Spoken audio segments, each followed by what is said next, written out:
Welcome, dear listeners, to the Golden Hour, where we unlock the secrets to a richer, more fulfilling life. Today, we're diving into a powerful habit that has transformed countless destinies: waking up early. Imagine a world where you have extra time, peace, and clarity before the day even truly begins. This isn't just about productivity. It's about reclaiming your mornings, setting intentions, and finding an edge in a bustling world.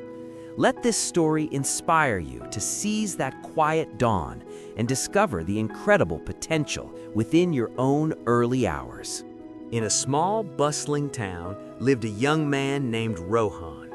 He worked tirelessly at a local factory, his days long and his nights short. He dreamt of a better life for his ailing mother and younger sister, but every day felt like a struggle, an endless cycle of exhaustion and unmet potential. Rohan often felt like a leaf caught in a strong current, drifting without direction. He yearned for change, for a way to break free from the constraints of his poverty. One evening, while helping his sister with her schoolwork, he stumbled upon an old, tattered book in a discarded pile. Its title, The Early Bird, seemed almost to glow. Intrigued, Rohan began to read.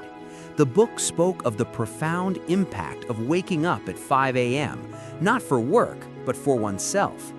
It detailed how this golden hour could be used for reflection, learning, and planning, setting a positive tone for the entire day.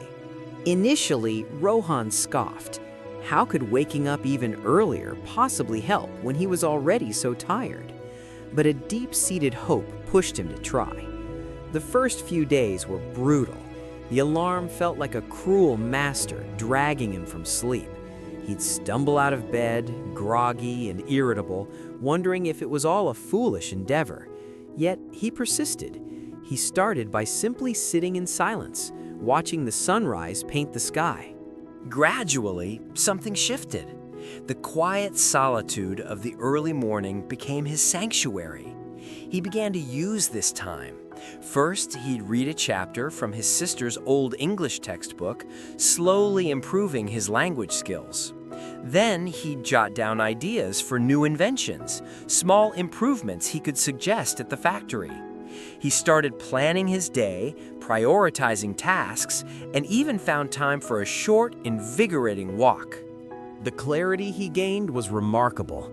He felt more energized, more focused, and less reactive to the day's challenges. His English improved significantly, allowing him to better understand instruction manuals at the factory and even assist his foreign supervisors.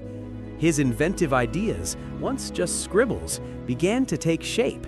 He proposed a simple modification to a machine that increased efficiency and reduced waste. His supervisor, initially skeptical, was impressed by the tangible results. Word of Rohan's dedication and innovative spirit reached the factory owner. He was given a promotion, a raise, and the opportunity to lead a small team. With his increased income, he could afford better medical care for his mother and ensure his sister received a good education. Their small house, once dim, now radiated with hope. Rohan's journey was far from over. He continued his 5 a.m. routine, expanding his knowledge, learning new skills, and mentoring others. He never forgot the tired, aimless young man he once was. He understood that success wasn't just about working harder, but working smarter, and that the quiet, solitary hours before dawn held the key to unlocking one's true potential. His early morning ritual became a symbol of his transformation, a testament to the power of self-discipline and the magic of the golden hour. And so, Rohan's story reminds us that destiny isn't a fixed path, but a canvas we paint with our daily choices. The golden hour isn't just about the clock, it's about the mindset, the commitment to personal growth, and the courage to invest in yourself.